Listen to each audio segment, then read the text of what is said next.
Houston, we have main engine ignition. You are clear for liftoff.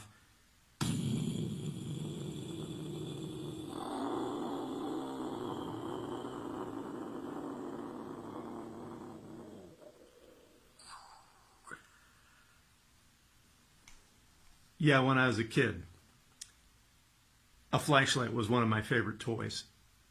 I would put it on the bed like that and pretend it was a rocket. I'd make sounds and slowly lift it off the bed, pretending that the spreading ring of light was the flame of its engine. You know, the fascination hasn't entirely ended. I still like to peruse the flashlight aisle in the hardware store. I have enough flashlights around the house, but it wouldn't be hard to sell me another one, especially if you told me it was brighter than any of my current selection. A regular old torch isn't good enough these days. Now you have to have a tactical flashlight.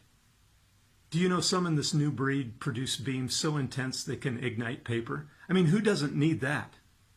One model on the internet boasted a brightness of 90,000 lumens. I considered purchasing it, but I decided I didn't have anybody to signal on Mars.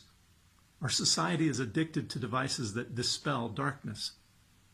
I don't like being left in the dark. Now, we understand that common phrase is not talking about literal darkness. The person who says such things means, I don't like not knowing what's going on. This is the darkness humans fear the most. We try to dispel the darkness of our own ignorance in all sorts of ways. We try desperately to manage our unmanageable future. Our myriad methods for anesthetizing ourselves against the uncertainty of the future range from benign to blasphemous.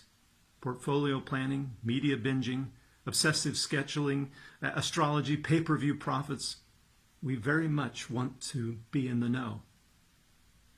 When it comes to the future, it's okay to be in the dark. Read carefully Isaiah's wisdom. Who among you fears the Lord and obeys the word of his servant?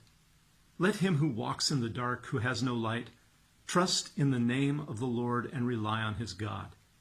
But now, all you who light fires and provide yourselves with flaming torches, go, walk in the light of your fires and all the torches you have set ablaze. This is what you shall receive from my hand. You will lie down in torment. Do you understand? You were not created to know everything. You certainly don't have to have your future neatly tied up in a bow. In fact, you cannot, because you are not ultimately in charge.